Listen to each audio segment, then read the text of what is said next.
깊은 밤, 말레이 반도 어딘가의 정글 가장자리에서 아기 울음소리가 뚝 멎는다.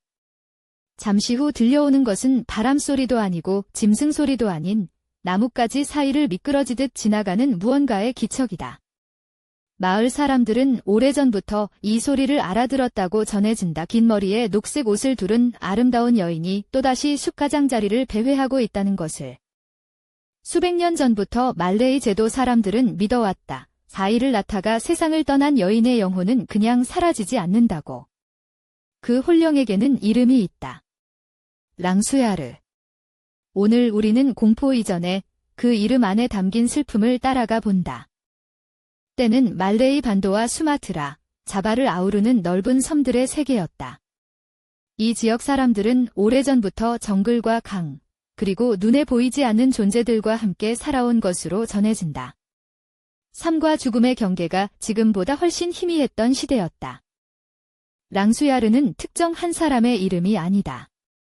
출산 중에 목숨을 잃었거나 사산의 비극을 겪은 여성이 맞이하게 된다는 운명 자체를 가리키는 말이라고 알려져 있다. 이름을 가지게 되는 여인은 시대마다 달랐지만 그 슬픔의 형태는 언제나 같았다. 아이를 두고 떠나야 했다는 것. 전승에 따르면 아이를 잃은 산모의 혼은 40일이 지나도 저 세상으로 건너가지 못하고 이승의 가장자리에 머문다고 알려져 있다. 이유는 하나다 뒤편에 두고 간 아이를 아직 놓지 못했다는 것이다. 어머니로서의 마음이 그녀를 이 세계에 붙잡아둔다는 이야기다. 목격담으로 전해지는 이야기들 속에서 랑수야르는 언제나 아름다운 모습으로 묘사된다고 알려져 있다. 길게 늘어진 검은 머리카락, 녹색 빛의 긴 옷, 그리고 가늘고 창백한 손가락. 그러나 그 모습 뒤에는 한 가지 표식이 있다고 전해진다. 목 뒤쪽에 새겨진 작고 어두운 구멍이다.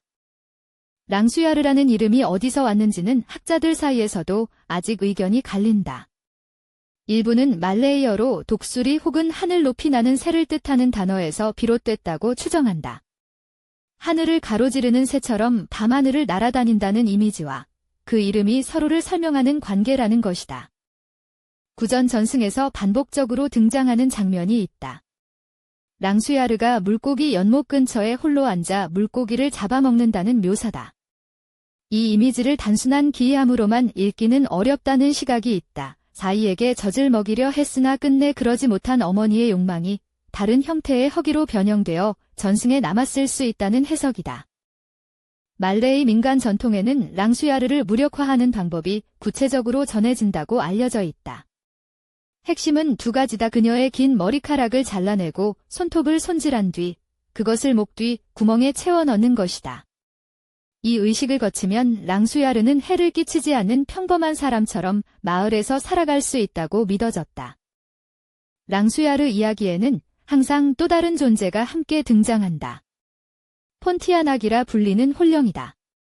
폰티아낙은 랑수야르가 낳은 사사나의 영혼으로 알려져 있으며 두 존재가 함께 등장하는 이야기가 말레이 전승 곳곳에 전해진다.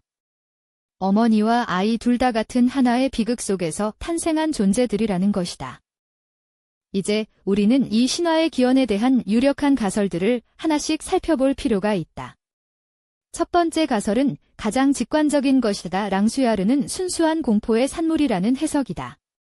산모의 갑작스러운 사망이 반복되던 시대에 사람들은 설명되지 않는 두려움의 이름을 붙여 다루려 했고 랑수야르는 그 두려움을 담는 그릇이었다는 것이다.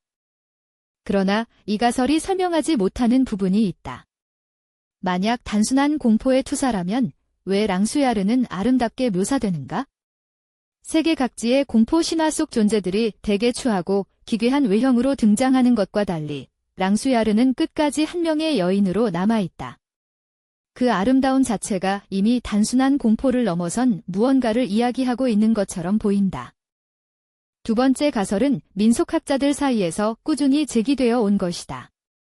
랑수야르 신화는 산모 사망이라는 비극을 공동체가 함께 애도하는 방식이었다는 해석이다. 아이를 두고 떠난 어머니에 대한 슬픔과 그녀를 살리지 못했다는 공동체의 죄책감이 하나의 이야기로 은결되었을 수 있다는 것이다. 세 번째 가설은 또 다른 결을 가진다. 랑수야르가 의식을 통해 무해한 존재로 길들여질 수 있다는 전승은 공동체가 여성의 몸과 감정을 어떻게 다루었는지를 신화의 언어로 반영한 것이라는 해석이다.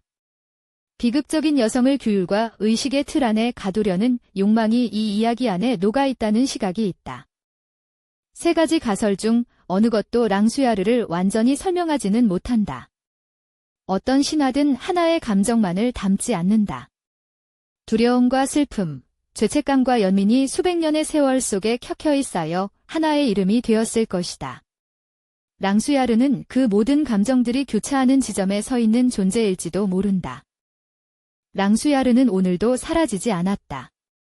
말레이시아, 인도네시아, 싱가포르 동남아시아 각지의 이야기 속에 그녀는 여전히 살아있다고 전해진다.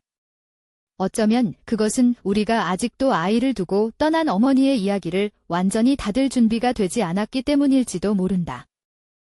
랑수야르가 공포인지 슬픔인지 아니면 그 둘 모두인지 우리는 아직 하나의 답을 갖고 있지 않다.